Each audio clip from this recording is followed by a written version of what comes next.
വിശുദ്ധ യോഹന്നാൻ എഴുതിയ സുവിശേഷം അധ്യായം 16. നിങ്ങൾക്ക് ഇടർച്ച ഉണ്ടാകാതിരിക്കേണ്ടതിനാണ് ഞാൻ ഇതെല്ലാം നിങ്ങളോട് പറഞ്ഞത്. അവർ നിങ്ങളെ സിനഗോഗുകളിൽ നിന്ന് പുറത്താക്കും. നിങ്ങളെ കൊല്ലുന്ന ഏവനും താൻ ദൈവത്തിന് ബലിയർപ്പിക്കുന്നു എന്ന് കരുതുന്ന സമയം വരുന്നു. അവർ പിതാവിനെയോ എന്നെയോ അറിഞ്ഞിട്ടില്ലാത്തതുകൊണ്ട് ഇത് ചെയ്യും. അവരുടെ സമയം വരുമ്പോൾ ഇത് ഞാൻ പറഞ്ഞിരുന്നു എന്ന് നിങ്ങൾ ഓർമ്മിക്കാൻ വേണ്ടി ഞാനിത് നിങ്ങളോട് പറഞ്ഞിരിക്കുന്നു. ഇക്കാര്യങ്ങൾ ആരംഭത്തിലെ നിങ്ങളോട് പറയാതിരുന്നത് ഞാൻ നിങ്ങളോട് കൂടെ ഉണ്ടായിരുന്നത് കൊണ്ടാണ്. പരിശുദ്ധാത്മാവിൻ്റെ പ്രവർത്തനം. എന്നാൽ ഇപ്പോൾ ഞാൻ എന്നെ അയച്ചവൻ്റെ അടുക്കലേക്ക് പോവുകയാണ്. എന്നിട്ട് നീ എവിടെ പോകുന്നു എന്ന് നിങ്ങളെല്ലാവരും എന്നോട് ചോദിക്കുന്നില്ല. ഞാനിതെല്ലാം നിങ്ങളോട് പറഞ്ഞതുകൊണ്ട് നിങ്ങളുടെ ഹൃദയം ദുഃഖപൂരിതമായിരിക്കുന്നു. എങ്കിലും സത്യം ഞാൻ നിങ്ങളോട് പറയുന്നു, നിങ്ങളുടെ നന്മയ്ക്ക് വേണ്ടിയാണ് ഞാൻ പോകുന്നത്. ഞാൻ പോകുന്നില്ലെങ്കിൽ സഹായകൻ നിങ്ങളുടെ അടുക്കലേക്ക് വരികയില്ല. ഞാൻ പോയാൽ അവനെ നിങ്ങളുടെ അടുക്കലേക്ക് ഞാൻ അയക്കും. അവൻ വന്ന് പാപത്തെക്കുറിച്ചും നീതിയെക്കുറിച്ചും ന്യായവിധിയെക്കുറിച്ചും ലോകത്തെ ബോധ്യപ്പെടുത്തും.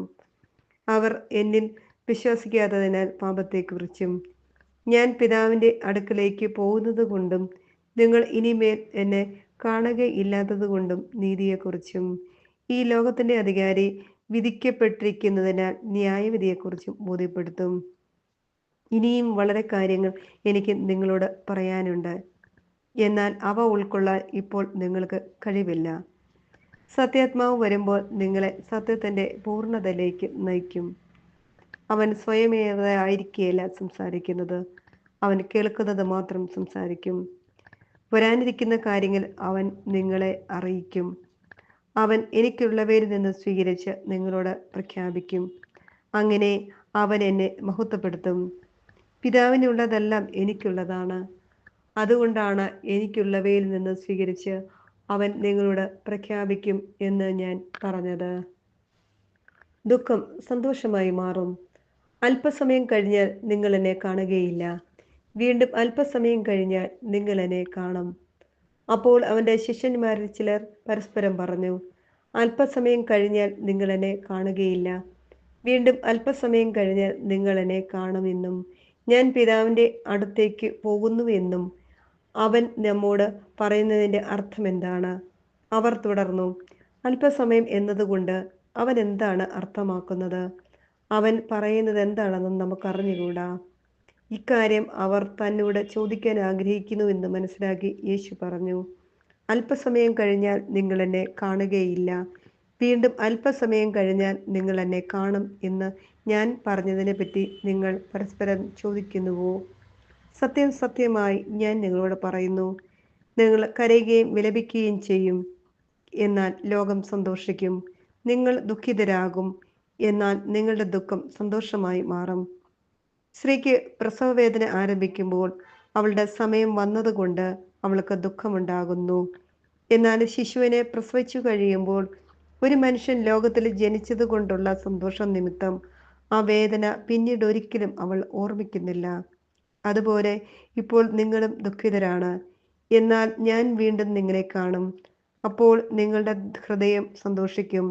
നിങ്ങളുടെ ആ സന്തോഷം ആരും നിങ്ങളിൽ നിന്നും എടുത്തു കളയുകയുമില്ല. അന്ന് നിങ്ങൾ എന്നോട് ഒന്നും ചോദിക്കുകയില്ല. സത്യം സത്യമായി ഞാൻ നിങ്ങളോട് പറയുന്നു, നിങ്ങൾ എൻ്റെ നാമത്തിൽ പിതാവിനോട് ചോദിക്കുന്നതെന്തും അവിടുന്ന് നിങ്ങൾക്ക് നൽകും. ഇതുവരെ നിങ്ങൾ എൻ്റെ നാമത്തിൽ ഒന്നും തന്നെ ചോദിച്ചിട്ടില്ല. ചോദിക്കുവിൻ, നിങ്ങൾക്ക് ലഭിക്കും. അതുമൂലം നിങ്ങളുടെ സന്തോഷം പൂർണ്ണമാവുകയും ചെയ്യും. ഞാൻ ലോകത്തെ ജയിച്ചിരിക്കുന്നു. ഉപമകൾ വഴിയാണ് ഇതെല്ലാം ഞാൻ നിങ്ങളോട് പറഞ്ഞത്. ഉപമകൾ വഴിയല്ലാതെ ഞാൻ നിങ്ങളോട് സംസാരിക്കുന്ന സമയം വരുന്നു. അപ്പോൾ പിതാവിനെ പറ്റി സ്പഷ്ടമായി ഞാൻ നിങ്ങളെ അറിയിക്കും. അന്ന് നിങ്ങൾ എൻ്റെ നാമത്തിൽ ചോദിക്കും. ഞാൻ നിങ്ങൾക്ക് വേണ്ടി പിതാവിനോട് പ്രാർത്ഥിക്കാം എന്ന് പറയുന്നില്ല, കാരണം പിതാവ് തന്നെ നിങ്ങളെ സ്നേഹിക്കുന്നു. എന്തെന്നാൽ നിങ്ങൾ എന്നെ സ്നേഹിക്കുകയും ഞാൻ ദൈവത്തിൽ നിന്ന് വന്നുവെന്ന് വിശ്വസിക്കുകയും ചെയ്തിരിക്കുന്നു. ഞാൻ പിതാവിൽ നിന്ന് പുറപ്പെട്ട് ലോകത്തിലേക്ക് വന്നു. ഇപ്പോൾ വീണ്ടും ലോകം വിട്ട് പിതാവിൻ്റെ അടുത്തേക്ക് പോകുന്നു. അവൻ്റെ ശിഷ്യന്മാർ പറഞ്ഞു, ഇപ്പോൾ ഇതാ നീ സ്പഷ്ടമായി സംസാരിക്കുന്നു, ഉപമയൊന്നും പറയുന്നുമില്ല. നീ എല്ലാ കാര്യങ്ങളും അറിയുന്നുവെന്നും ആരും നിന്നോട് ചോദിക്കേണ്ട ആവശ്യമില്ലെന്നും ഇപ്പോൾ ഞങ്ങൾ മനസ്സിലാക്കുന്നു. നീ ദൈവത്തിൽ നിന്ന് വന്നുവെന്ന് ഇതിനാൽ ഞങ്ങൾ വിശ്വസിക്കുന്നു. യേശു ചോദിച്ചു, ഇപ്പോൾ നിങ്ങൾ വിശ്വസിക്കുന്നുവോ? എന്നാൽ നിങ്ങൾ ഓരോരുത്തരും താന്താങ്ങളുടെ വഴിക്ക് ചിതറിക്കപ്പെടുകയും എന്നെ ഏകനായി വിട്ടുപോവുകയും ചെയ്യുന്ന സമയം വരുന്നു. അല്ല, അത് വന്നു കഴിഞ്ഞു. എങ്കിലും ഞാൻ ഏകനല്ല, കാരണം പിതാവ് എന്നോട് കൂടെയുണ്ട്. നിങ്ങൾ എന്നിൽ സമാധാനം കണ്ടെത്തേണ്ടതിനാണ് ഞാൻ ഇത് നിങ്ങളോട് പറഞ്ഞത്. ലോകത്തിൽ നിങ്ങൾക്ക് ഞെരുക്കമുണ്ടാകും, എങ്കിലും ധൈര്യമായിരിക്കുവിൻ, ഞാൻ ലോകത്തെ കീഴടക്കിയിരിക്കുന്നു. കർത്താവായ യേശുവേ, അവിടുത്തെ എൻ്റെ രക്ഷകനും നാഥനും ദൈവവുമായി ഞാൻ ഏറ്റുപറയുന്നു. അങ്ങല്ലാതെ എനിക്ക് വേറൊരു ദൈവമില്ല. അങ്ങേപോലെ സ്നേഹിക്കുന്ന, പ്രാർത്ഥന കേൾക്കുന്ന, രക്ഷിക്കുന്ന, കൂടെ വസിക്കുന്ന ഒരു ദൈവം എനിക്കുള്ളതിൽ ഞാൻ അഭിമാനിക്കുകയും സന്തോഷിക്കുകയും ചെയ്യുന്നു. കർത്താവേ, ഞങ്ങളോട് അങ്ങ് കാണിച്ച കാരുണ്യം വലുതാണ്. എനിക്കുള്ള എല്ലാ നന്മകളും അങ്ങയുടെ അനുഗ്രഹമാണ്. അവിടുന്ന് എൻ്റെ തെറ്റുകളും നീതികേടുകളും അതിക്രമങ്ങളും ക്ഷമിച്ചു. എൻ്റെ അധ്വാനത്തെ ആശീർവദിച്ചു. ആത്മീയവും ഭൗതികവുമായ വളർച്ച നൽകി. ശത്രുക്കളിൽ നിന്ന് രക്ഷിച്ചു. എല്ലാറ്റിനും ഞാൻ ദൈവമേ നന്ദി പറയുന്നു. എൻ്റെ ഈശോയെ, ഞാനിപ്പോൾ പലവിധത്തിലുള്ള പ്രശ്നങ്ങളുടെയും പ്രതിസന്ധികളുടെയും കടന്നു പോവുകയാണ്. അങ്ങത് കാണുന്നുണ്ടല്ലോ.